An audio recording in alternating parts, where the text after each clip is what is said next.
Hey guys, Justin Conroy here, and today I want to talk about how a 0% APR credit card works, how they can help you, and how they can still be dangerous if you aren't careful. If this is your first time here and you want to learn tips, tricks, and hacks related to personal finance, how to build wealth, and how to better manage your money, don't forget to subscribe and hit that notification bell so that you don't miss a thing.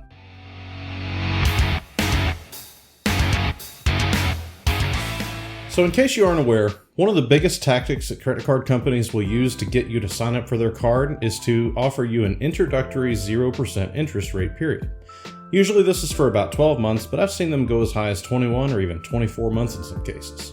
So the first thing I want to do is cover in this video how these cards work. And a few months ago I made a video covering how credit card minimum payments work, so I went ahead and modified that spreadsheet just a little bit to make sense for this case. So let's jump over to my computer and I'll show you how this works. Alright, so this sheet is a very slight modification of the same one that I used in my minimum credit card payments video.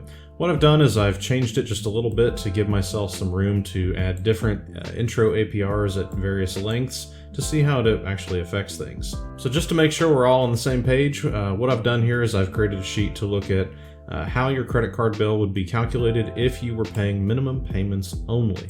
And I base these rules off of just normal credit card rules. It's not going to be exactly, your credit card, but it should be close enough to at least be demonstrative. So what I've done is I've got a situation here where we're making $1,000 purchases every single month until we get a principal balance of $15,000. And then the assumption there is that you wake up and you say, oh wow, I have $15,000 in debt. Maybe I need to stop and just pay that down. So we don't make any more purchases on the card, and we see what's going on with our interest payments and our minimum payments and so on and so forth. What we actually get in the end is a payoff date of very far in the future. So it's actually more than 13 years down the road if we do it this way. We end up paying $14,000 in interest, which is almost as much principal as we actually put on the card in the first place. That's $19,000 total purchase amount, and our effective interest rate ends up being absolutely huge. It's a lot more than you think 25%. Oh, it's only going to be somewhere around 25, but it ends up being a lot more. So anyway, let's look at the same situation for various intro APRs. So let's take, for example, our 0% APR, and I plug in 12 months before the 25% APR kicks in. So you saw the zeros pop up here, and that happens until the 13th month, and then on the 13th month we start getting interest payments. And as you can see, nothing really changed too much if we continue to pay those minimum payments only. We're still over 13 years, we're still above $10,000 in interest, and we're still paying an effective interest rate of a huge number.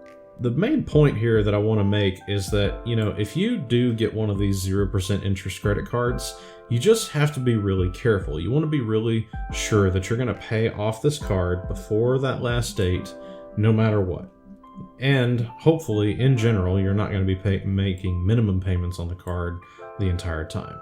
It's just one of these situations where the more you ignore it, the more you forget about it even, and the less that you pay attention, the more likely you are to get into a situation where you're in a lot of debt, you don't realize it, you start getting hit with the interest, and suddenly you're in a hole that's really, really hard to dig yourself out of. The second thing I want to cover in this video is the benefits of these cards, because even though the introductory period is temporary, it can be beneficial for two main situations. The first situation is this.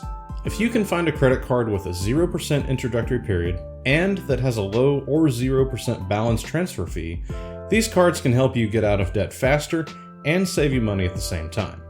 Now, I made a whole video on this topic a while back, which I'll put a link to right up here, but the gist of it is this. If you're in lots of credit card debt and you're able to find a 0% APR credit card with a low or 0% balance transfer fee, you can transfer all of your credit card debt to the new card and work to pay down your credit card without being buried by more interest. This can make your debt down payment not only faster, but also cheaper. If you need some more details, be sure to check out my other video on that topic. The second situation where these 0% introductory cards might be useful is this. Let's pretend, for example, that you need to make a large purchase that you want to finance, but there aren't any finance options available. Well, a 0% introductory interest credit card can be that financing option for you. Here's how that works. Let's say that you need to make some big repairs to your house. I'm talking about things like renovations, or fixing your roof, or something of that nature. You would get one of these 0% interest credit cards, put all the purchases on it, and pay that credit card down before the introductory period is up.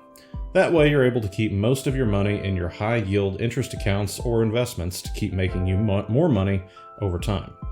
Now, let me be clear, using a 0% interest credit card for something like this should only be done if you're in a more advanced, mature state of money management. Meaning, if you feel like you need to do this, you probably aren't quite ready yet in terms of managing your money to make it work for you. You would probably be better off saving up the money and paying cash instead. Using a 0% APR credit card to delay payments to keep your money working for you is a bit of a pro move that can be super risky if you aren't ready for something like that. Speaking of risk, let's move on to the last topic in this video, which are the disadvantages of these cards. The first one, and most important in my opinion, is this. If you don't or can't pay off the card in full by the time the introductory period is up, you'll be in exactly the same position that a lot of folks are in. You'll have a high amount of debt, and you'll start getting hit with all that interest. The problem with these cards is that because you're not getting hit with the interest the whole time, it can start to feel really easy to just put more and more and more money on the card and think, this isn't bad, I'm not paying any interest. The next thing you know, you're $20,000 in debt and that 0% introductory period is over next month. The second disadvantage of these cards is that usually the 0% APR introductory period cards just aren't as good as some of the other options out there in terms of rewards. This isn't always the case, but I've noticed that most cards that offer these introductory periods generally don't even compare to some of the good rewards cards that are out there. And think about it, that makes a lot of sense. If their rewards were better, they wouldn't have to give away these incentives to get people to sign up in the first place. Finally, the last disadvantage is simply this. These 0% APR cards usually require you to have a higher credit score to even get approved than some of the other credit cards out there.